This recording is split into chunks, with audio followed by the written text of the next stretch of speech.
All right, Derek, let's dig into our Week 9 preview here. Kick this off with the Game of the Week presented by BetMGM. We got a great one to start things off here. The Lions at the Packers. Lions are -3.5 in this game. That seems to assume that Jordan Love is not going to play. He was practicing on Thursday, which is great news. We'll get into all of that. But we've had some games of the week sneak up on us this year where we didn't necessarily think when we first looked at the schedule back in, I don't know when they released the schedule. They make a big deal out of it. I don't pay attention. Whenever we first saw it, there were some games that we eventually were very interested in that maybe weren't headline grabbing at the time. This is one we probably could have seen from a mile away. We thought that the Lions and the Packers are both going to be very good teams. They are very good teams. And this game is for first place in the NFC North between two of the best teams in the league. It doesn't get much better than this halfway through the season. It really doesn't. Like you said, I mean, this is a game that I think everybody probably pinned on their schedule as a really important game. And I think there's almost some argument that it's like both of these teams are better than we even thought they could have been. Like, are maybe not necessarily better, but both are like kind of at the upper echelon of what their outcomes could have been. You And so, think like, that's true about the Packers? I mean, yeah, the defense is better than I thought it was going to be. And if I guess Jordan that's true. Love, I thought if the defense Jordan was Love going to be plays, good. yeah. See, So- I wasn't as yeah. I wasn't as optimistic on that. That's So funny. it's- I thought the defense was going to be good. So the fact that they're like 12th in DVOA, which we're going to talk about, they're not that much better than I expected. And the offense has been awesome, right? But I think the offense has kind of been what we thought. They're a top 5-ish unit. You know, they've been really interesting. I almost think that because Matt LaFleur has done such a compelling job with some of the stuff that they've trotted out, we think that they're like the best offense in the league when really they're about what we thought they were going to be. They're a top 5 offense. They might be the best when I dig into the film on Tuesday. That's offense. exactly Maybe that's not exactly what I'm necessarily trying to shine a yeah. light on here. I'm trying to pick into like your general biases, not in a bad way, but I think that the way that the football nerd internet sees the Green Bay Packers, I think, is slightly different than the rest of the community, even if they are objectively a very good team. You know what? That is a really good point, and probably is why I feel a little bit better than I thought. Because I've always liked Matt LaFleur, but he feels like he's firing on all cylinders. So that's maybe like raise my take on this team just a smidgen. Yeah, they're still excellent. I mean, but I think for the most part, they're the sort of team I expected them to be coming into the year. The Lions are the best version of themselves. They're arguably the best offense in the league, or probably in the top 2. Their defense is played at a really high level. This is a defense that's like top 5 in a lot of advanced metrics right now. We'll dig into some of the reasons why. The biggest consideration with this game is whether Jordan Love is going to play. Malik Willis has done an admirable job when they've thrown him into the lineup, but this is a different sort of task going against this Lions team and this Lions defense.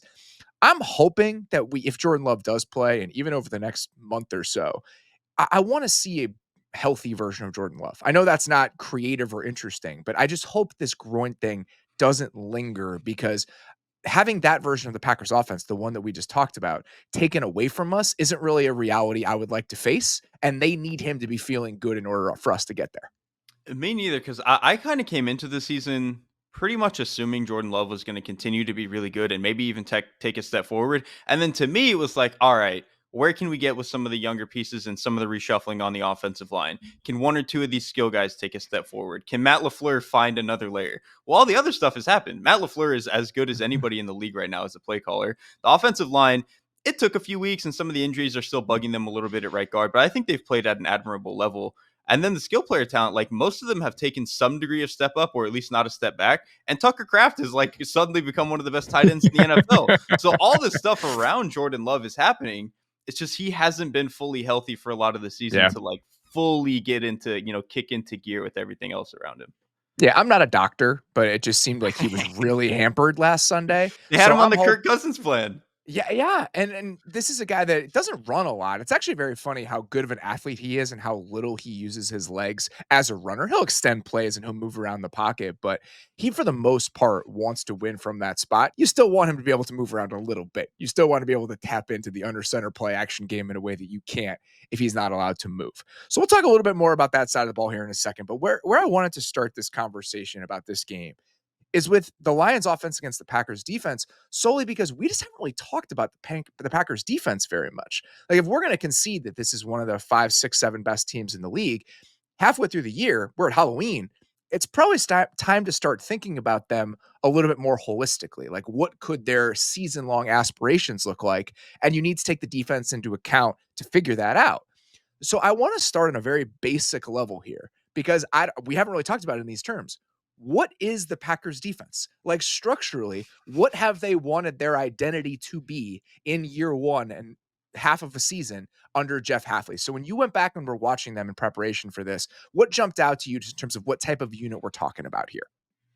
It's a grab bag, man, which is not what I thought we were going to get coming into the season. You go out and hire Jeff Hafley, who was like the single high guy at Boston College. It's all they did. And you didn't know at the time, like, is this just what he does, or is he just simplifying it for college players? It turns out he was probably just simplifying it for college players, because he's gotten to Green Bay and they kind of run a little bit of everything, which again is just not really what I expected. They've moved some guys around the defense in a way that I really didn't expect. Obviously, Keyshawn Nixon now is playing a little bit more on the outside, which is just I certainly didn't think that that was going to happen. I don't know if they thought that that's an answer that they were going to arrive on. So I think it's been cool that they've been willing to throw a lot more stuff at the board. This defense just doesn't look anything like I thought it was going to coming into the season. We weren't sure how much single high we were going to see based on Hafley's history. The funny thing is, if you look at the averages of how often they've played cover one and cover three, they're exactly average. Like I'm talking to the decimal point for league average in both of those coverages. 23.8% cover one, 30.1% cover three. To the decimal, that is the NFL average. And that's what they have done. But then you look at everything else, they're for the most part, they're like a Rolodex coverage team. When they line up with two high safeties, they don't play a single coverage. 1, 2, 3, 4, 6 more than 25% of the time or less than 15% of the time. You really don't know what you're getting. And it's been a cool defense to watch because of that. It's really hard to pin down. And that's definitely a departure from what we thought they might be considering Hafley's history. And I think it's admirable because this defense was going to have some personnel issues almost no matter what that they were doing. And so I think it's interesting that you can kind of go about fixing your defense two different ways, which is we're just going to like simplify everything and just pray to God that we can get these guys to execute. You've seen certain defenses in the past just be like, yo, we are running pure man coverage. We're not thinking about, like, even Aaron Glenn has done this in the past where he was like, dude, these guys can't play. We're just going to play man coverage and we're just going to like throw stuff and just go do what you got to do. The And I Vance think, Joseph Cardinals are my yes, favorite oh my example of God, that, when they just had that's no the best one. players. And I remember talking to Yeah. Vance Joseph about that when their defense was playing very well the next year and they were running a little more zone. I was like, why'd you run all that man last year? You didn't really have the horses to do it. And it's like, we were playing different corners every week. We couldn't ask them to communicate in zone coverage. Like, this is your guy. This is how you have to play. Yes, that is exactly it. It's we don't need you to think, just run with him and we'll pray that we can get home. The Packers have kind of taken the opposite approach of like, we don't know what we're good at. So we're going to make the quarterback think as much as we can. And we're going to try to figure out what we are good at. And we're going to try to throw a little bit more pressures at you, throw a bit more sims. And we're going to try to confuse the quarterback as much as we can and just pray to God that we can start to communicate some of it. And truthfully, I think they've done a better job of that on the back end, given some of the shuffling around, some of the youth on the back end. They've done better at communicating than I thought that they were going to coming in. I've been impressed with it. They're 12th in defensive DVOA right now, and I think Wow. you can still see them in problem-solving mode. You mentioned some of the personnel and some of the shuffling. I think it's worth acknowledging this. So coming into the season, I think their initial starting secondary was Xavier McKinney and Javon Bullard at safety, Keyshawn Nixon at the nickel, and then Eric Stokes and Jair Alexander at the two outside corner spots. What we've seen shift about midway through the year, and now this feels like they're five that they really want to lean into, is McKinney and Evan Williams, who's a fourth-round rookie at safety. They put Bowler at the nickel, and they've moved Keyshawn Nixon outside. And digging around a little bit about that, I think that's to get Bullard on the field. And they feel like Nixon, in this new kind of more zone vision heavy defense that they're playing, is able to survive on the outside. So by getting Bullard into the nickel and Evan Williams at the safety, they think they can get their best five out there. So that to me has been just a cool example of, all right, how do we get our best five? How can we kind of chip away at this, throwing stuff against the wall, seeing what sticks? My favorite example of that, though, is that this team, and this is why I'm not even going to take credit if they end up being a top 10 defense, because I thought that the top 10 defense in Green Bay was going to be driven by the pass rush. Their pass rush hasn't been good. It's actually been like below average for most of the year, which is kind of bizarre when you consider some of the guys they have up front. I think that there's been a transition with some of the edge players putting their hand in the ground. And I think that some of these interior players that were used to eating up blocks, eating up gaps, shifting to a more penetrating style, I think it's been a more difficult acclimation process than they might have thought. But instead of just sitting there and saying, all right, fine, we're just going to pound our head against the wall, we're just going to keep doing what we're doing and just hopefully we can break through, they've actually shifted and started running a ton more simulated pressures over the last couple weeks and using guys like Edgerrin Cooper as a blitzer and trying to manufacture pressure because it wasn't working when they were only bringing four. So that's just another area where I really appreciate them being like, this isn't working. Let's just try something else. And for the most part, they've gotten decent results on the other end of that stuff. And that thing specifically, bringing more simulateds, using the linebackers in the rush solves two problems because one, those linebackers cannot cover right now. Like Eric Wilson, not a very good coverage player. Edgerrin Cooper was like barely a linebacker in college, and so they're still trying to figure out, try to bring him along. And so not asking him to be like a true spot dropper all that often is probably a good idea. And then, like you said, it solves the pass rush problem. Like this pass rush just hasn't been again, like when we thought this unit coming in, it was going to be like Jim Schwartz ish, like what the Browns were Yeah. kind of last year, where it was a lot of rush four, a lot of man, a lot of single high, and it's just not at all. And it's kind of cool that they found a way to get, there are still some up and downs with this defense, but for them to get to above average and find all these different answers, it's a pretty impressive job that Halfley has done with these guys. Where again, there's a lot of youth on this team at all three levels, and the fact that they've continued to figure this out is really impressive. It helps when you have a guy like Xavier McKinney playing the way that Xavier Oh, McKinney is playing and all seemingly pro. picking off one pass a game. He's been absolutely insane. The stat that I think is worth throwing out as it relates to this conversation, they have a 51.8% pressure rate when they bring five. That's the fourth highest in the NFL. The only team that has a bigger gap in their pressure rates when they bring five or more or four is the Bills. So there's just a chasm between how often the Packers are getting pressure when they bring an extra body and how often they are when they're not. So I assume we're going to see them trying to live in more of a pressure heavy world over the back half of the season, unless this pass rush suddenly clicks into place. And that just doesn't really seem like it's happening. Like Gary's been disappointing. Like when Yeah. you consider what some of the flashes that we saw from him early in his career, they paid him. He has not been the game wrecking presence that we have seen at times since he's been in Green Bay. Obviously he's post injury now, and it just hasn't really happened in the way they probably would have hoped. And a guy like Lucas Van Ness, who they drafted in the first round, he isn't really having the impact that you might hope for a guy coming into year two. So it just hasn't come together in that area specifically. But again, I appreciate their willingness to seek out different answers while that's not clicking on all cylinders. Exactly. And true, even though a lot of these guys aren't winning a lot of one-on-ones, Gary's a big body, Van Ness is a big body, and Igbara is a big body. Pretty good pieces to have when you're throwing some of these simulateds and using them on loops and stuff. So again, it's like another Yeah, just way for pocket them to, crushers. yeah, just pocket crushers. It's just another way for them to, even if these guys aren't playing to their level necessarily, it's another way to make them useful, which is again impressive. This has been a fairly generous framing of where the Packers are right now. There are no moral victories when you play against the Lions offense. Some of these moments that we saw, and the Jags moved the ball pretty consistently against them. There were chunk plays to be had against the Packers from the Jaguars. If you have a couple of those youthful moments from your secondary, if you leave some openings, there is no offense in the NFL right now that is better positioned to make you pay for it than this version of the Detroit Lions. If you give them an inch, they are going to bury you. And so I'm a little bit worried, even if we're encouraged about the general direction of this Packers offense, what a work in or defense, what a work in progress unit looks like against these Detroit Lions. And the biggest thing is, what did we just talk about? Some of the best things that the Packers do right now. It's that they're able to mix up some of their coverages, and it's that they're able to throw some of these simulateds and stuff at you.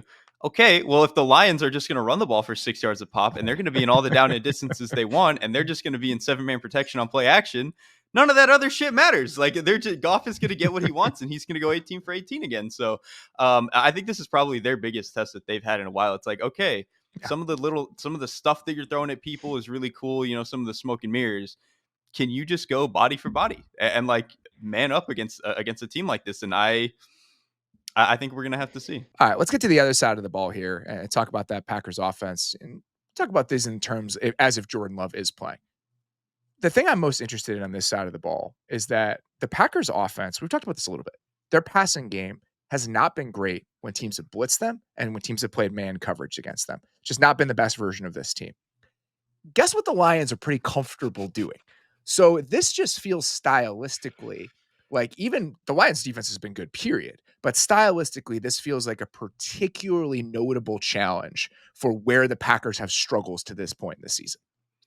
It really does, and like I think we've kind of talked about, for as many answers as I think this Green Bay offense does have.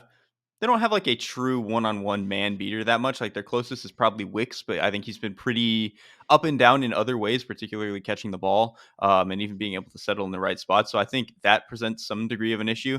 I think the Packers are getting off a little bit lucky here in the sense that the Detroit Lions pass rush is not going to be as fierce as it might have been a month ago, which I think is huge for them for an offensive line that, again, I think is playing admirably, but still has some issues in terms of winning some of their one-on-ones. Like it's well coached unit, but just some of their one-on-one stuff I think has been a little bit of an issue. So I think them not having a one-on-one answer is going to be a little bit of a problem. However, I kind of trust that they're going to be able to get what they want over the middle of the field. This is Mhm. still a linebacker unit that doesn't cover all that well. And there's a reason they bring some of their pressures. It's because, again, those guys don't cover all that well. And I think they're more comfortable just throwing bodies at the problem than asking those guys to cover a lot of space over the middle. We talked about at the top a little bit. LaFleur, I think, is doing as good a job of calling an offense as anybody. And I think I have a pretty good amount of faith that he's going to be able to find answers over the middle. And Jordan Love, man, he'll throw them. If there's a dig route there, a seam route, whatever it is, man, he's going to throw it. And so I have some degree of faith that they'll get stuff there. It's more about how much of the other stuff are they going to be able to get. Here's some of the issue, though, with attacking that area of the field against this Lions team right now. Brian Branch is so sick, dude. Oh, man. He is so sick. I actually thought that the Titans offense had some nice moments against the Lions last week. They were just destroying themselves with turnovers, just shooting Yeah. themselves in the foot over and over again.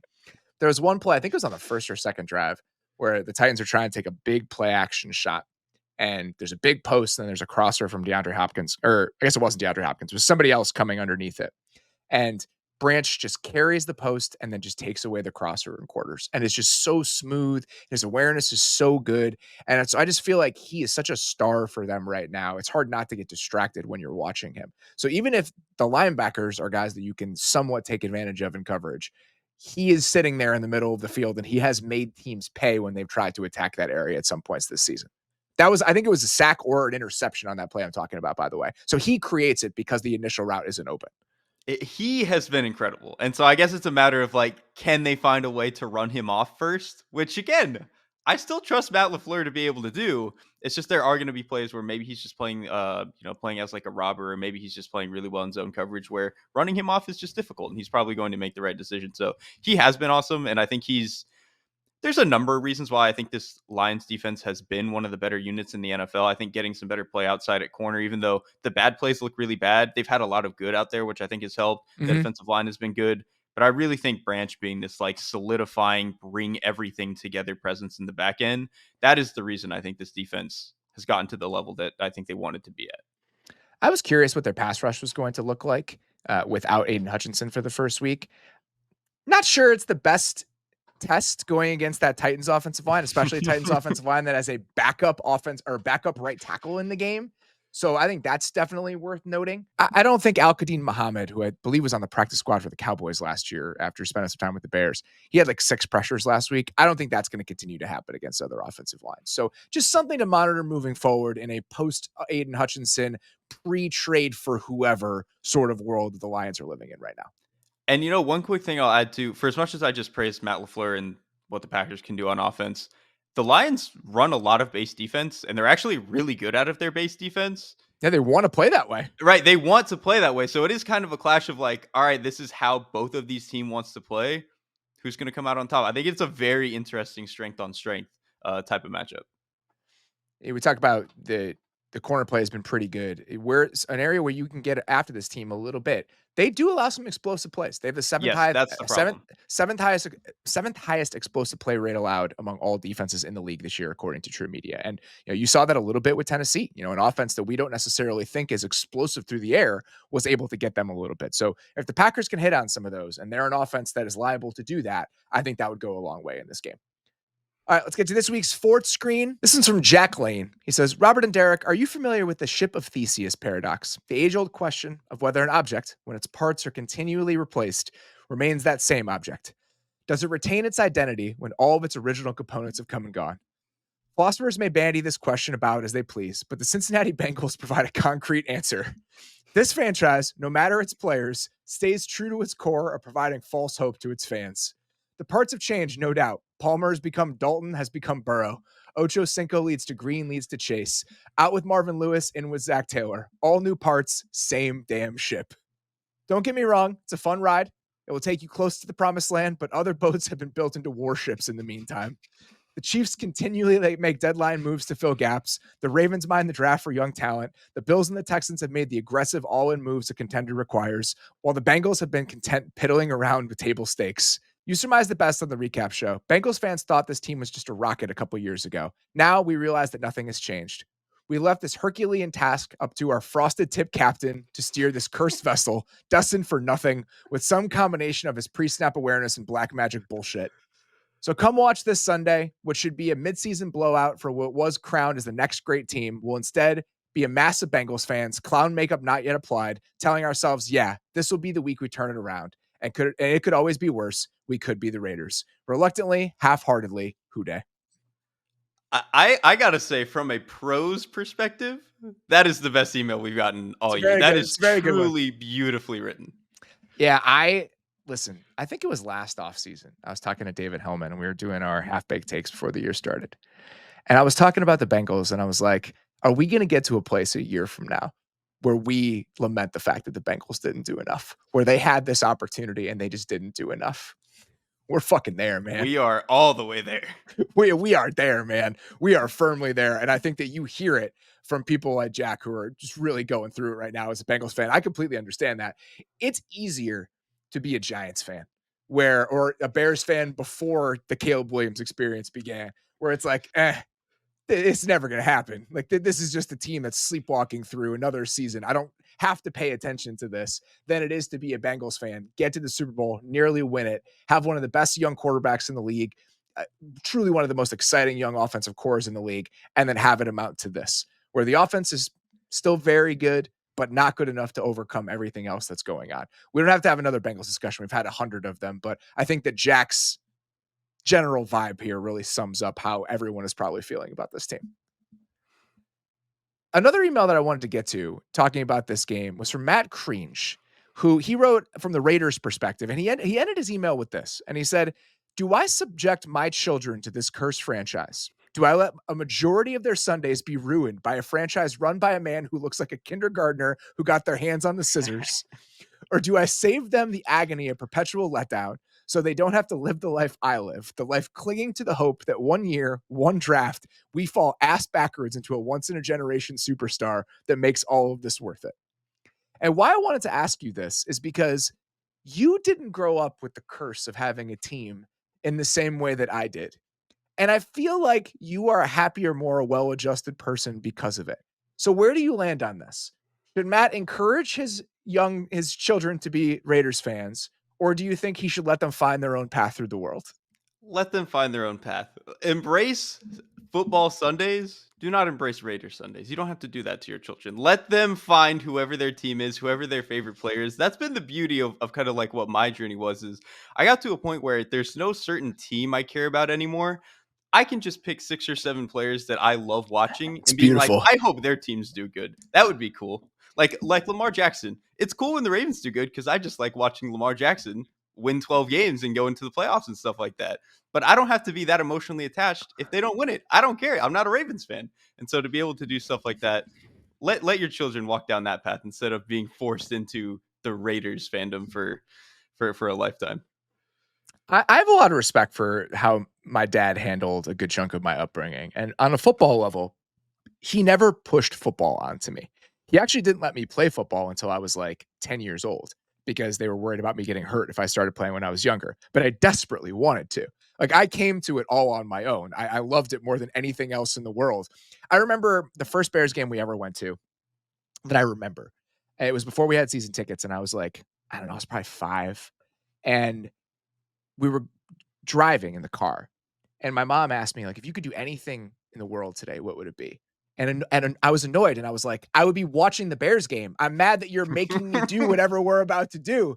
And she turns around from the front seat, and she has tickets to the Bears game in her hand. Oh, wow. And so it was just awesome moment. I'll never, ever forget it. We were driving away from my grandparents' house in Mont Prospect, Illinois. Just like it's stuck into my brain. So I came to it very naturally. But my dad had the Bears game on. Right. And like all I wanted to do was be like my dad. So even by osmosis and by accident, I was going to fall in love with this.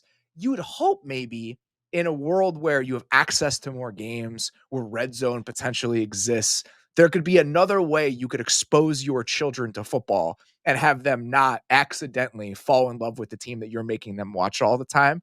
So I understand it both ways. I cherish the upbringing that I had. I cherish the moments that I had with my dad. I've talked about them so many times, but like the last Bears game I ever went to with my dad when he was sick and we knew he was going to die. It was like still like one of the greatest moments of my life, like one of the coolest experiences I've ever gotten to have. The thought of not having that stuff is impossible for me to fathom. At the same time, the ability to watch a team and watch an NFL Sunday and be able to make your own choice to choose your family, it's appealing. I understand the appeal to it. So I get it both ways, even if I do cherish a lot of the memories that I have. And you make a good point now. Like it used to just be you watched whatever your parents had on because like you couldn't get as many games. Okay, well now we've got Red Zone, we've got the internet. Your kids can just look on the internet at some highlights and stuff. Like there's a little bit more access to the other cool players as opposed to whoever is on your local channel. Matt, it seems like you know what you want to do. It seems like in your bones you know what the right decision is. So just trust your gut here, man. Just go with what you feel. Before we dig into the rest of the Week 9 schedule, I wanted to talk about the Anthony Richardson news just a little bit more. I've been thinking about it a lot, and I think that we've gotten some new information over the last couple of days, and you and I haven't gotten the chance to really talk about this. So when you saw the news come down earlier in the week that they were going to put Joe Flacco in and they were going to sit him down for a little bit, what was your reaction? I just don't understand, like, to what end was this decision made?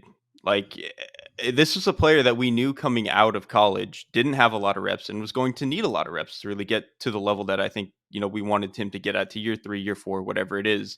Obviously, the Josh Allen path is always, like, really difficult to get to, but I think that was their plan, or even the Jordan Love plan. Like, this was going to take years. And then to cut to end it after what, 10 games just didn't make a lot of sense to me. And like, it's not like you have Alex Smith, like peak Alex Smith playing behind Anthony Richardson, where you can just put this guy in and it's like, okay, we will win 11 games and we can win our division and we can be a useful playoff team. Joe Flacco is back there, and like Joe Flacco is admirable at this stage in his career for a backup quarterback, but this is not a guy who is going to make this like an 11-12 win team and like suddenly boost your status to where you can be one of the contenders in the conference. So I just don't understand like to what end benching him does anything, assuming they're benching him for the long term of this entire season. I get that. And I think that's been a pretty common response. And that's stimulated a lot of the discussion about quarterback development and our issues and struggles with quarterback development currently in the NFL, all of which I think is fair.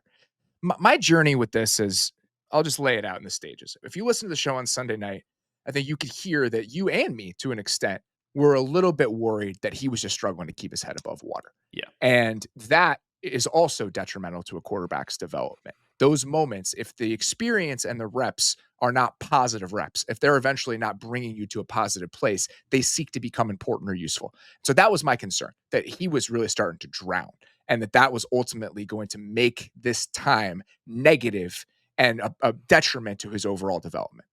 When I watched the tape, I actually softened on that a little bit. I didn't think that he looked nearly as uncomfortable, nearly as timid in some of the decision making. The accuracy stuff is what the accuracy stuff is. It was more about how assertive does he feel? Is he playing on time? Is he going to the right place? Is he playing with conviction? And I actually thought that that was less of a concern over the course of that game than I might have thought. The Miami game, I actually think was more concerning in that regard than the performance that he had last week against the Texans. But then after talking to some people after the news came down, I think I kind of have come back to the place that we were at on Sunday night, where he was struggling to keep his head above water a little bit, and he was swimming a little bit. And I think that a lot of people have framed this as they pulled the emergency brake really quickly to salvage this season. Like it was an act of desperation. They're pulling the ripcord, whatever metaphor you want to use on this, before they should. I don't think this is the end of Anthony Richardson. I just think that they thought he was struggling enough that that experience was no longer going to be a positive thing. And I think that's something that you have to consider here, where I think there's some validity of saying sitting him down right now is actually going to shake him less than continuing to play under those circumstances would have shaken him. And if that's true, then I completely understand doing this if you have an eventual plan to get back to him. If that is the case, then I can understand what the vision is, especially because, yeah, like we don't know whether or not sitting him is going to be bad for him. I think we know that him playing the way that he was playing recently, and especially with the way the offensive line, I think, was playing around him, and even some of the mistakes that the receivers were making, that probably was detrimental for him because if he's already going to be kind of a volatile player, and then all the stuff around him is getting a little volatile, yeah, man, he's probably going to start to doubt the way that he's playing. And I think you can see that just in some of his footwork and some of his decision making. But if this is them saying, all right, for a month, you're going to sit on a bench, and especially this week where you have to play against Brian Flores, if you're a guy who's already kind of struggling to keep your head above water, then you got to play Flores, not going to go well. So I understand if maybe for a month they want to hit the pause button. Um, I just don't really like know how I even want to talk about it like until we get to that point, if that makes sense. Yeah, it's difficult, and I think It this is. whole thing has been difficult to navigate. It's important to acknowledge just how strange these circumstances are. He started 13 games in college. He starts 4 games, I believe, last year, then Hmm. gets hurt, then comes back, then plays a few games, and looks worse than he did as a rookie. So just I don't know if this is the right answer, but I think it's also just important and worth acknowledging how unconventional this entire thing has been on multiple different levels. And listen, I'm open to the idea that this presentation of, hey, we thought this was best for him. We thought the time and a chance to breathe was best for him. This is not an act to save jobs. This is not an act of desperation. That may be all spin. That may be bullshit. I'm open to the idea that that's true. I'm also open to the idea that it's not bullshit, and that it actually is something that they believe and actually is something that they think is in the best interest of him and in the best interest of the organization. I think we'll know by maybe the week before Thanksgiving or like by Thanksgiving if this is them like completely giving up on the season or if it is like, all right, pause button. Let's see if we can get you back out there. A few more news items that we wanted to hit before we got to the rest of the slate because we really haven't talked about them. Vikings trade for Cam Robinson, essentially give away next to nothing for a guy who seemingly had been benched by the Jags. I understand it as a dice roll, though. You lose Christian Darrisaw for the season, which is a huge blow. I mean, when you have a left tackle playing at that level and now you remove him from the equation, especially when you have a quarterback who can occasionally look a little bit shaky when pressured, going out and doing something to potentially get in front of this, I get it, right? Cam Robinson hasn't looked good in Jacksonville, but you're betting on your infrastructure, you're betting on your offense, and you're just trying to find a solution because there aren't that many left tackles available on the market, even on sinking ships when you get this deep into the season.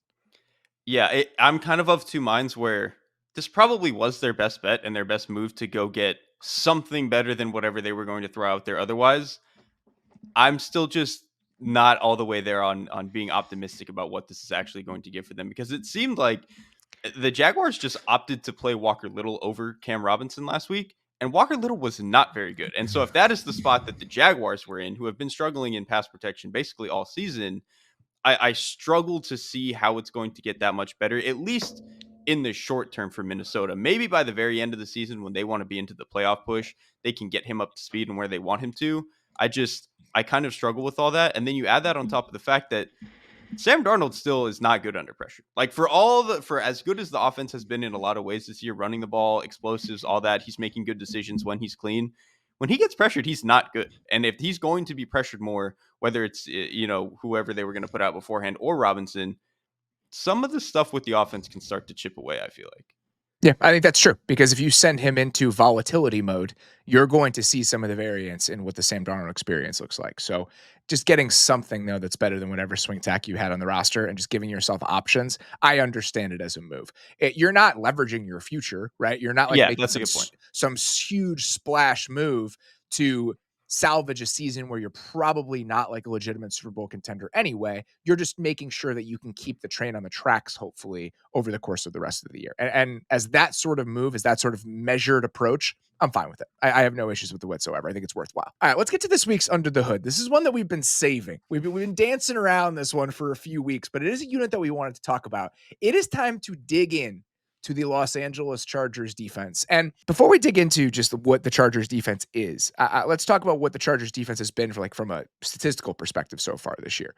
This is a group that had been flailing under Brandon Staley for the last couple seasons, and we weren't sure what they were going to be this year. A lot of the pieces are the same. Like what they did in the offseason, some mid-round picks. They went out and signed Christian Fulton in free agency. They got Tyre Turt off the street. It's not like they spent a ton of resources on fixing this defense.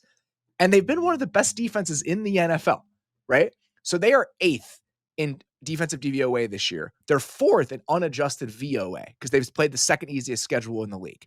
So some of this is because they've picked on bad defenses, but no matter how you slice it, this has been a very productive, very impactful defense over the first half of the season.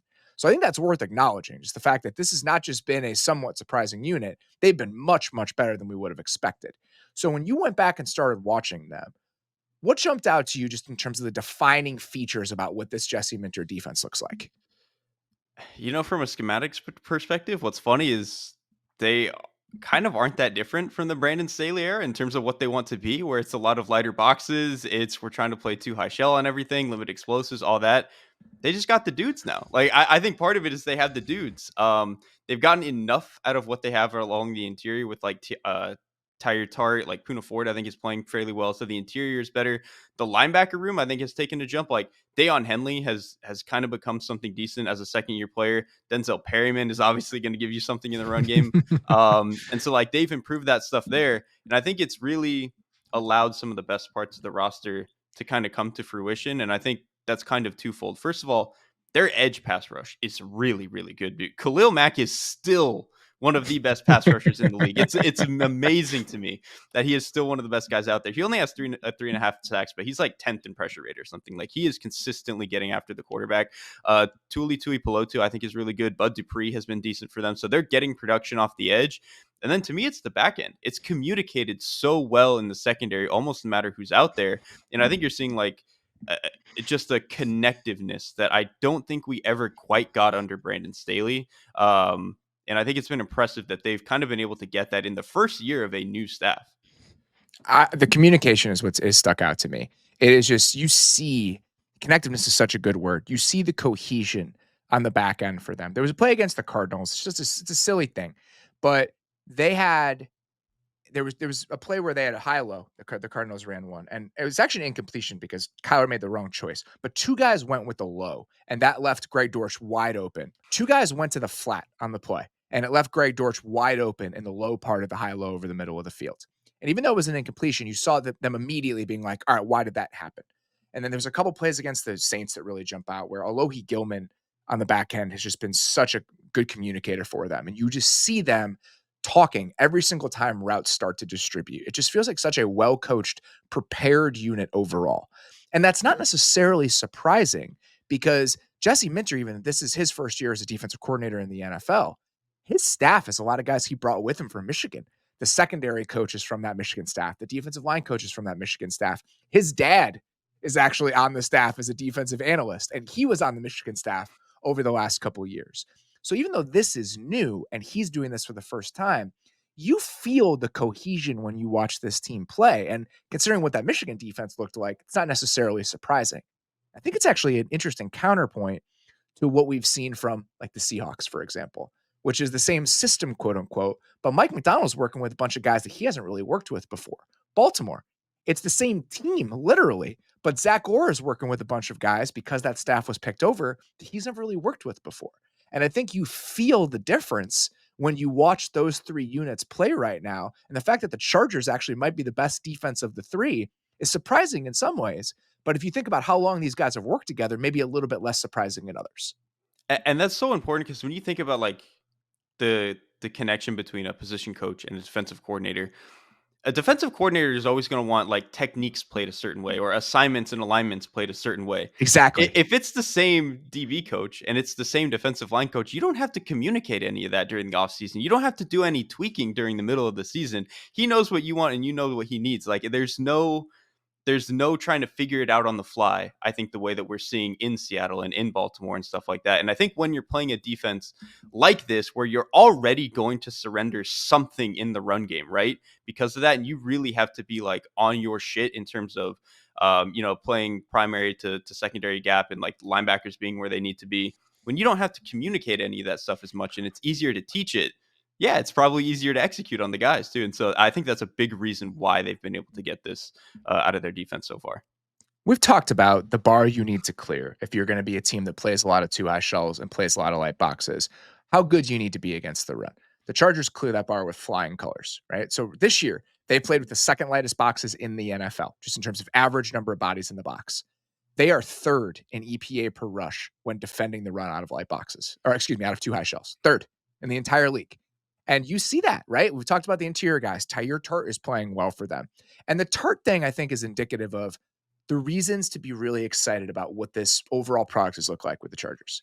If you're going to be a team that's in reset mode, which I think is what the Chargers are, there are a few things that you want out of that experience, out of that season. One, the flyers that you took on, guys, are they worthwhile flyers? And I think for the most part, the answer has been yes. Christian Fulton, Tyre Tart, Bud Dupree, these 1 year cheap players, they've gotten decent play out of them, right? Like they've gotten production out of those guys.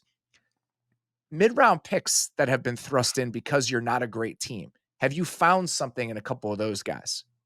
I think the answer is yes. Like I love the way that Cam Hart is playing for them right Oh, now. preaching to the choir.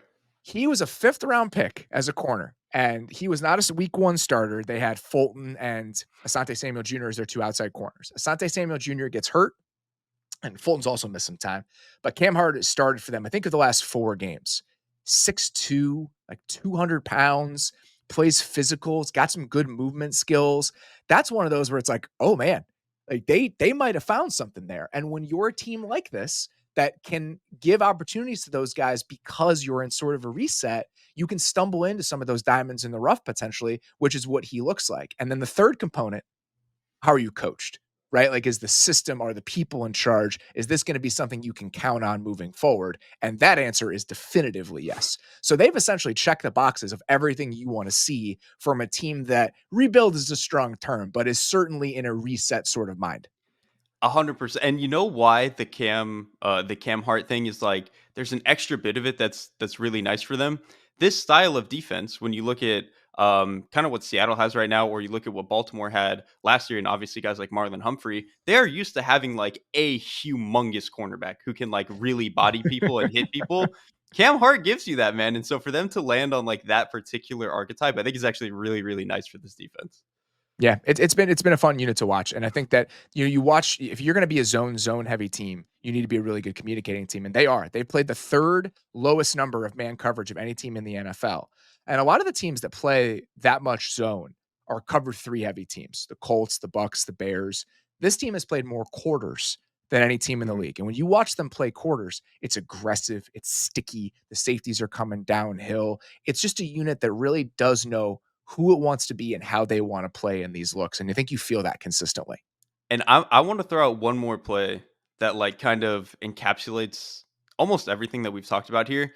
Usually with these really good defenses too, you can feel the energy and the effort from these guys. There's a play against the Cardinals where they throw a screen at Cam Hart and he tries to get outside the tackle. Yeah. Just barely doesn't get there. Running back's able to slip inside and he takes it like 15 yards. Cam Hart hauls ass back down the field and punches the ball out for a fumble. I'm like, that's what good defense looks like. Like you get beat and then you go beat them. Like that is really good defense. It's very funny. The two of the plays of my notes back to back are that play I talked about where they're talking about the flat mix up, and then the Cam Hart fumble is right below that. And I think they're very emblematic of what this defense is right now. Why this is important this week. We've talked about the fact that they haven't really played anyone. They played against the second easiest schedule of opposing offenses, according to FTN and DVOA. This was going to be a game that you could just throw onto the pile. If you look with the Deshaun Watson Browns, where they're playing against the worst offense in the league, who gives a shit? Is this even worth paying attention to? Now, this feels like a different sort of challenge playing against Jameis Winston in this group, in the sense that now you have to play against another NFL offense. So if you are someone who hasn't watched a lot of Chargers defense this year, this game actually might be worth throwing on in a way it wouldn't have been 2 weeks ago. It really might. And you know what? I actually, I do have faith in their ability to handle it because I think Jameis Winston is a guy who likes to be aggressive. He likes to really push the envelope. And this is a defense that is really going to make you earn those like high leverage, those really explosive passes. Jameis is probably going to force a couple. And I'm really interested to see if the Chargers can hold on to him. Yeah, I'm really glad we finally did this because it was a really fun unit to dig into. And I think just another example of the Chargers making the right decisions this offseason. People were excited about what Jesse Minter could potentially do in year 1 as a coordinator in the league. And I think that excitement has been more than warranted when you watch them. We're going to talk about a matchup now. We haven't done a lot of these this year, but we didn't really need to come up with like a cute, funny way to talk about this game. It's like, this is just a really fucking cool matchup. Let's talk about this. The Ravens offense against the Broncos defense is one of the best unit on unit matchups we've seen so far in the entire NFL. The Broncos right now are number 1 in adjusted VOA, which is a non-adjusted version of DVOA, right? Just the value you've had on defense. That drops to 4th or 5th, I want to say, when you adjust for opponent because they've played bad teams. But when you just look at the pure results, this has been one of the best teams in the NFL. They're number 1 in EPA per dropback. They're number 4 in success rate. They've been good, period. On the other side of the ball, I didn't really realize what some of these Ravens stats looked like before digging into it. They have one of the best offenses ever measured by DVOA through the first half of the season. They're also averaging 7.1 yards per play. 7.1. For some historical context here, there are 2 teams that have been above 6.8. The 2 other teams that had been above 6.8 since 2000. Those 2 teams are the Greatest Show on Turf Rams and the 2018 Chiefs. So, like, one of the best quarterback seasons I've ever seen and one of the coolest offenses ever. Pretty good company. It's one stat, right? But they've been really, really, really good this year. That is the main takeaway here. And they're playing against the Broncos defense that has also been excellent. So it doesn't get a lot better strength on strength than this Ravens offense against this Broncos defense. It really doesn't. And like this Broncos defense, the Ravens offense, I don't think you can ever go into a season saying this is going to be one of the best offenses I've ever seen. But we thought this Ravens offense would be good. The Broncos defense, I think, has been like mildly surprising. Like, I think we were kind of optimistic on the pass rush. It's been even better than we thought. And then the secondary, I think, has been really, really good. Like, they've gotten decent play out of Riley Moss. Obviously, Patrick Surtain is incredible. The safeties, I think, have played well. And then just the pressure they're getting up front is making it easier to play secondary for a team like this, which is usually the Vance Joseph formula anyway. So I think they've been a really, really good defense. At the same time, I think this Ravens offense is kind of built to deal with them in a number of ways. Why do you say that? So I'm mildly scared for the one-on-ones on the Ravens offensive line in terms of the pass rush, and I'll get to that. But I actually think that's one part that's acknowledging. I thought the pass rush should be good. Zach Allen being what Zach Allen has been, that is the thing that I did not necessarily expect. And he has been phenomenal this year.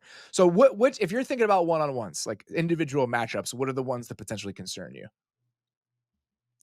All of them outside of all of them outside of Ronnie Stanley, basically. Look, that's a good answer. All right. I think Rosengarten has shown some signs of life, but he still gets beat a lot. And he's a young player, and he wasn't a first round pick. Like, I get it. But against a team that has a lot of particularly like juice and explosiveness off the edge, I think he's probably going to get beat a decent amount. Zach Allen against either of these guards, I think it's going to go pretty well. And then if they run like any of their twists and stunts, especially at Daniel Faalele on the right side at right guard, he just loses to every stunt you throw at him, like literally every single one. So if they can get him, I think that's going to be a problem. However, there are a few reasons I still think the Ravens are in a good spot in this game. First of all, the Broncos defense, their run defense has actually been really good. But like anecdotally, if you watch them, you can run them over, like on gap scheme stuff, like double teams, power, counter, all that stuff. You can move them. All their edge guys are very small, and their defensive line isn't that big either. And like Zach Allen looks big, you can get him on double teams, dude. Like, you can move him anecdotally. In the passing game, their middle of the field coverage is not very good. Like, their linebackers, I don't think cover very well. Their ability to like stack in zones and fall back into dig windows is not very good. What does Lamar Jackson like throwing? He likes throwing dig routes. He likes throwing crossers. Like, this is the area of the field that he's going to kill. And then this Broncos team, they run a lot of man coverage. I don't love this Ravens receiving core for a few reasons, but they can beat man coverage. Like, they're good one-on-one route runners. And now we have Deontay Johnson involved in this as well. Yes, exactly. Now you have another guy who, like, the pecking order used to be Zay Flowers, Rashad Bateman, and then Nelson Aguilar. If you're just swapping out Nelson Aguilar for a guy like Deontay Johnson, you're improving what has already been one of the best man coverage beating offenses in the NFL. So even despite some of the pass rush stuff, I think the Ravens have so many other things that they can lean on in this game that I've got some faith here. The Broncos want to play a ton of man. The only game where they really haven't, which I think is awesome, is the Saints game. They played 18% man coverage in the Saints game because Patrick Surtain didn't play. Mm-hmm. So the fact that it's such a clear indication of what's driving this, and it's the fact that they have the best corner in the league, that's awesome. I love the fact that they didn't do it when he wasn't in there. But you look at it, the Ravens have been really good against man coverage this year. Lamar's 6th in EPA per dropback. He's 3rd in success rate. They have guys that can make you pay if you want to play that way. The other specific element of this game that I think is worth mentioning when you talk about the way that the Broncos want to play and what the Ravens offense has been this year, I think speaks to a larger point about the Ravens offense. You said we expected the Ravens offense to be good coming into the year. I I thought they were going to be, right? I think I had them as like the 9th or 10th best offense in the league. In my mind, there were two competing forces with what the Ravens offense could be. It was some of the concerns around the offensive line versus what year 2 in this system with Lamar could potentially look like. That side of things has won out in a massive, massive way. There's so many areas where he just looks more comfortable and just looks like he has more answers than he's really ever had before. And the best spot to look at that is what he has been against the blitz. Lamar is playing the best football he's ever played, right? I truly I think it's obvious. And digging into why that is the case, why is this a slightly different version of Lamar? The blitz is the best possible example. It's something I've talked about a lot in terms of things that were holding me back with him a little bit in the past. He'd been actively bad when pressured over the last 3 years. From 21 to 2023, he was 30th in EPA per dropback versus the blitz out of 38 qualified quarterbacks. Here are the guys that were worse than him: Carson Wentz, Kenny Pickett, Geno, which we won't talk about, Will Levis, Sam Howell, Justin Fields, Russell Wilson, Bryce Young. That's it. That's a This lot of year, bad quarterbacks. that's a lot of bad quarterbacks. So it's not just that he wasn't great when blitzed, he was actively bad. This year, the Ravens are 2nd in EPA per dropback against the blitz.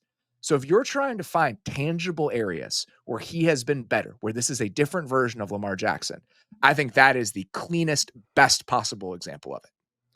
It absolutely is. And because that's a springboard into, I think, like the larger reason that Lamar, I think, has looked better and different in year 2 of this offense is he just has more control. Like Yeah. behind the line of scrimmage and before the snap, he just gets more control of stuff. He's able to shift guys around. He's able to get into and out of different plays that he wants to in a way that he wasn't last year and certainly wasn't ever under Greg Roman, really. And last year, I got it. It was like, okay, year 1 of the offense, we still have some personnel questions. Our best receiver is a rookie. Like, let's just let's not make this too complicated. And this year, I think they said, you know what? We're bringing back pretty much all the same guys. You've won You've won an MVP before. Like, let's just go. Well, let's give you the keys and let's see if you can handle this. And I think he's passed the test with flying colors. He is his operation right now and his command of the offense, knowing exactly where the ball needs to be. Like, he's just never dilly-dallying, which I think for as good as Lamar Jackson has been, there used to be moments where it seemed like he was, kind of wasting time or doing some weird stuff. He just doesn't really do that anymore, man. Like, the ball is out when it needs to be out and it's accurate and he's just playing really incredible ball. He looks so comfortable. Yeah. That's the thing that Yeah. just jumps out to me, and I thought that last year when you watch him against the Chiefs in the AFC Championship game, or even the first half of that Texans game in the divisional round, teams could make him uncomfortable. Teams could speed him up. They could make him feel jittery in the pocket, where he was making decisions faster than he wanted to be. And so far this season, that hasn't really happened. He just feels like he's in such command, even when teams are trying to send him back into that mode. And if that's going to be the case, along with everything else that we've seen from him, we're talking about a really special sort of player. And a lot of people are going to say, I want to see him do it in the playoffs. I want to see him do it when it really matters. But it feels different already. And we'll see if he can check that box when we get there. We'll see if he can get over that hurdle when we get to that point. But this does feel like we're talking about something that isn't the same as the last couple of years. That's a great point. I get why some people would want to wait until the playoffs, whatever. I think he's probably played better in the playoffs than people realize. But like, I think it is a great point that it looks and feels different, and the ways that they are succeeding are different than before. And that's why it's okay, I think, to have some optimism. Why this is important blitz-wise, by the way, the Broncos lead the league in blitz rate. They're blitzing on like 44% of dropback. So this is important to acknowledge on a lot of different levels. It's more important to acknowledge in this game specifically. We do this every week. It's a fun way to just talk about a couple other games we don't want to dig super deep into. The Falcons are playing the Cowboys this week, and I wanted to pose this question to you because it's hard to find hope with where the Cowboys are right now. Like, this is the nadir in recent years for Cowboys fandom, because even if they've been frustrating at the end of the season or a slog to watch at times offensively, they've still been mostly a good or decent team. Now they're actively bad. They're playing against a Falcons team this year that looks really good on offense, like definitively a top 10 sort of offense. So I wanted to ask you it this way. How far away are the Cowboys from being a team like these Falcons? Like, how close are they to justifiable hope about what this could potentially look like? They're at least like 3 steps away, it feels like. And some Wow, of them are 3 steps is a long way away. it is. That's the thing. And some of them are harder are really difficult to find. Like I think it's not hard to necessarily find a play caller who is going to be better than Mike McCarthy. I think it's really hard to find one of like the play callers though. And so I think that's going to be Do a you think step for Zach them. Robinson is one of the play callers, or do you think Zach Robinson is Uh, of the type that is available, right? Like, you can find yourself a Zach Robinson in an offseason. That's a good point. I think you can I find a you can. I'm genuinely curious. You I think it's mean, the latter? I think it's too early to say whether or not Fair. like Zach Robinson is one of those guys. I do think he's on a very good pace here. But I think it's more likely that like yes, you're probably what you're shooting for is just better than Mike McCarthy and like closer to league average. Which look, if you give Dak league average play calling and just fix some of the stuff around him, we've seen him play like an MVP before. It's just that I think we're 3 steps away from even that, both from a personnel and from a coaching perspective.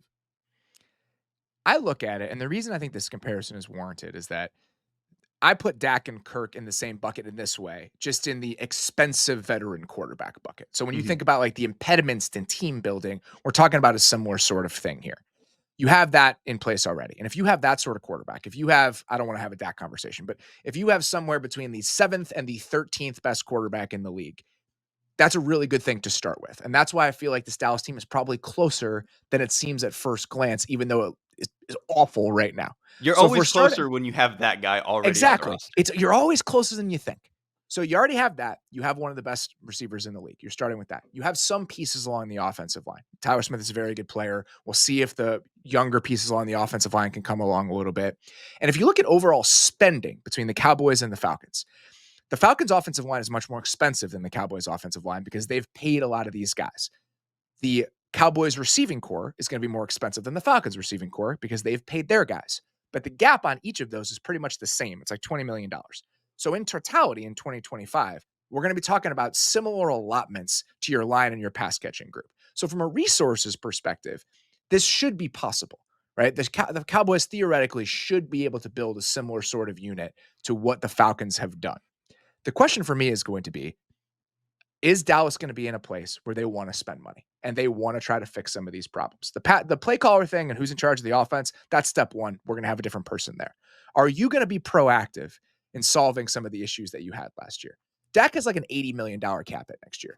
Are you going to restructure that and are you going to spend that cash? Or are you going to restructure CD's contract and you're going to spend some of that cash? The Falcons were like 6th in cash spending this year as they tried to like build a winning football team. The Cowboys were 13th despite giving Dak and CD those extensions. At a certain point, I'm just curious about how proactive they want to be to building a team where you're giving your quarterback options. You're not rolling into the year and saying, we got CD and we'll figure out the other ones. Because I do think that on a lot of different levels, it's not that hard to imagine the Cowboys being 8th in offensive DVOA again in the same way that the Falcons are, with a couple smaller moves that they could make over the next 6 months. I really don't think it's crazy. Like we both said, like when you have a quarterback like Dak who yeah, I don't want to do necessarily all the ranking stuff, but when you have a guy who is like definitively top 12, I think you're always closer to being a really good offense than you are farther away from it, especially when you have a bona fide number one like CeeDee Lamb. And honestly, I think the interior is actually really, really good. Like, I think Tyler Smith is a really good player. Cooper Beebe, I think, is playing well. Obviously, Zach Martin is still a really good player. The tackle play, I just think, is a problem. And left tackle, you can maybe Guyton will just take a step. Who knows?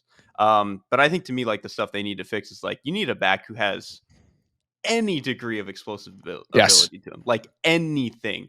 Because like they have some guys who kind of run hard right now, but that's not enough when you're only 3 out of your 5 offensive linemen are blocking well, and you can't get anything on the perimeter. Like you need a guy who can go break a tackle, get 20 when there's 5 blocked. Like you just need a guy who can do that. And then you need another guy who can win outside to let CeeDee Lamb do some of the stuff inside. Because CeeDee Lamb, the value in CeeDee Lamb is not just that he's good, it's that you can kind of move him around and that he can be a really valuable player over the middle of the field. But if you're so bad on the outside that he has to go take out all your outside snaps, what's the point of having CeeDee Lamb? Like you're just wasting the player. And so I think they need to like solve those problems. But that's easier than trying to go find the quarterback, which they've already solved. Or a number one receiver. You Or a already have number those one two receiver, things in yes. place. So if you have some growth from the left tackle who's a rookie right now, you figure the right tackle situation is a little knottier. They've already paid Terrence Steele. He's not playing Yeah. very well post injury. They may have to do something there. But hopefully your offensive line is at a passable level by the start of next season. You have CeeDee Lamb. You go get it back in the draft, second, third round, wherever you want to find that. Can you have something that's a little bit additive? Could like a Darius Slayton be your Darnell Ooh, Mooney next year in free agency, right? I think he could. Guy that like, all right, he's got something to him. He's been in a really bad situation. Slayton's a little bit older, which is a little bit surprising. He's already, I think, on a second contract, but he's a guy hitting free agency next year. When I look at it, I'm like, all right, you drop that in. You have CD, whatever the line is, you get a decent back, you get a Zach Robinson-esque play caller. Why can't you be the 2024 Falcons as the 2025 Cowboys? I just don't think it's that crazy of an ask. And that's the whole point of this, is to say it's dark now. It's probably closer than you think. And to just being a watchable, compelling football team again. And that's kind of where I am right now with this team. And we've already kind of seen this with Dak, right? Remember like year 3 of his career or whatever when it kind of dipped and he had like under 7 yards per attempt and they didn't look all that good. And then you get CeeDee Lamb and you fix a couple things and it's like, wow, we're the best offense in the league. I think they can do something similar to that again. Let's get to yours. What is the thing that might only be interesting to you this week? I just kind of want to see if this Cardinals offense can keep it rolling because I think we came into the season after like the first 2 weeks, we were like, wow, the Cardinals offense, they're exactly what we wanted them to be. And then weeks 3 through 5 ish, we're like, all right, they're a little bit, don't have some of their stuff figured out. They're not very good on the script. This is a weird offense. I don't know if they're everything I wanted them to be. Then the past couple of weeks, again, it's actually been really good. And I think the way that Kyler played against the Dolphins was incredible. Like I charted it for the column this week. He had 3 throwaways and 3 passes that were hit at the line of scrimmage. So he only had like 4 real incompletions. Like it was a stunning performance. And he had more like wow throws than like legitimate incompletions, which I thought was crazy. But this is a huge test against the Bears defense, right? Like they are still one of the best defenses in the league. I think they're not going to give this Cardinals offense what they want in the run game, and they're really going to force Kyler to make a lot of tight window throws. So I kind of want to see, like, all right, man, like, can this Cardinals offense really go do it against an elite unit? I think it's going to be a fireworks show, one way or the other. Just something to keep in mind with the Bears defense. Jaquan Brisker is still not practicing, still in concussion protocol. That's going to require a larger conversation at some point. He's had multiple concussions. He's missed extensive time with multiple concussions. And Kyler Gordon also still not practicing with his hamstring injury. So Bears defense not at 100%. And this Cardinals offense, in the way that they're playing, if you're at less than 100%, they're in a spot to take advantage of you. The Kyler conversation, it's funny because when I was rewatching the Chargers defense, I actually watched the Cardinals game first because I thought that would be a better representation of who they are than playing against this version of the Saints. Sorry, Saints fans. And there was a throw Kyler made early in that game. Again, a team plays a lot of quarters, a lot of zone. They just ran like a simple high-low over the middle with a little wrap route. And he throws it on time. It's beautiful. And I'm like, oh yeah.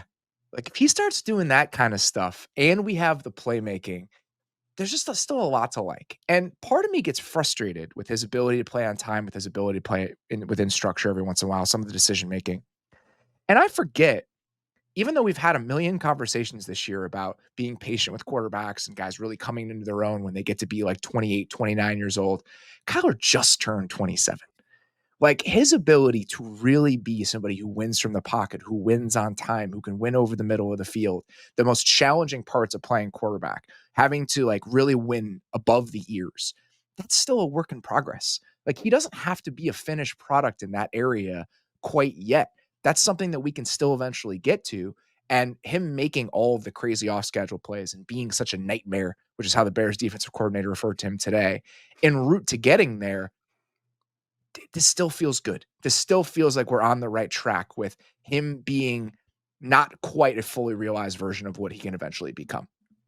And that's the thing. They don't even need him to be Drew Brees in the way that he operates in the 1 to 10 yard area and playing on time. You just have to get to a decent level to Yeah. where all the other stuff that you are doing is like it's worth it. And I think, there are still, for as much as I like Kyler, there are still going to be games I think where he'll just get rattled and some of that stuff with playing on time just doesn't work. But I think by and large he's gotten better, like very slowly year over year at understanding, like, all right, how do I take my quick game stuff? When do I check the ball down? And I think we've even seen over the course of this season he's gotten better at it. Like I think that 3-week stretch or whatever where he wasn't playing very well, a lot of it was just the quick game stuff. Like he was passing up routes that were open early. His blitz replacement wasn't very good these past couple weeks, and especially against Miami. Really, really good job of that actually, and Yeah. it gives the offense a floor, and you know he's going to give you the ceiling. So as long as he has the floor, then you've got a really good offense. I think also it's important to note he's only played like a full season's worth of games in this system. He missed the first half of last year. Even if he's taken the mental reps, he has not played a ton of football within this offense. So asking him to have a total grasp on what they want him to do within the offense, I don't think that's really fair. And I think that seeing the progress that he's made is certainly encouraging.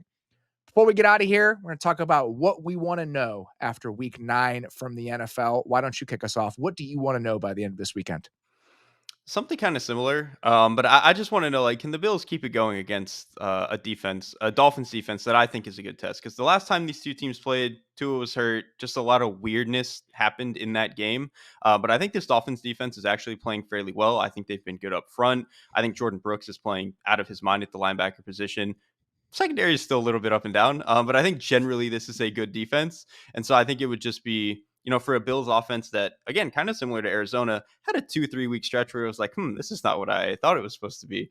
I think if they can continue to build on what they've been building on, especially now bringing in Amari Cooper into the building, I'd be very pleased. And I kind of just want to see how that's going to go. Yeah, this is a good game for your personal propaganda. After just talking about Kyler for 4 minutes, the Keon Coleman Jordan Brooks matchup is very good for your personal agenda and brand here.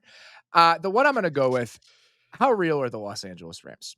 Because we saw them have a fantastic game last Thursday against the Vikings. And the Seahawks defense hasn't been great, but the Seahawks are still a 4-4 team. With the win and a Cardinals loss, the Rams are in first place in the NFC West. So I already feel pretty good about where the arrow is pointed with this Rams team and what their offense can look like when they're at full strength. By the end of this week, I want to know how good I should potentially feel. If they can really take advantage of a Seahawks defense that is struggling to find its footing, are we going to be at a place where I start getting optimistic about the season-long outlook with this Rams team? And I'm open to the idea that I might be. Well, I actually want to kind of turn this around the other way. To me, I think there's almost no questions about the offense. When they have their dudes out there, they are a top 5 unit. And to me, there's almost no question about that. To me, it's like, all right, how good is this defense actually? Yeah, that's reasonable. Okay. And they've been, I think, actually over the past few weeks, there's something to it, man. The secondary still has some questions. I know that the linebacker play is not good, but I think the front alone is actually good enough to give this offense like enough breathing room to where they can win some 30-24 games. And that might be enough of a formula. So I like this framing because here's how I'll say this. The answer to how real the Rams are probably exists on the defense.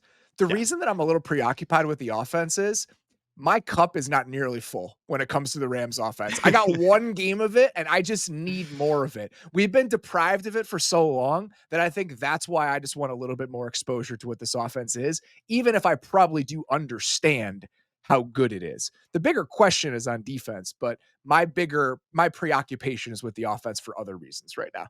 It is more fun to watch. I'll say that. When Matthew Stafford's playing that way, not many guys like that. All right, that is all we've got for our Week 9 preview. We will be back on Sunday nights. Until then, sincerely appreciate you guys listening. We'll talk to you very soon.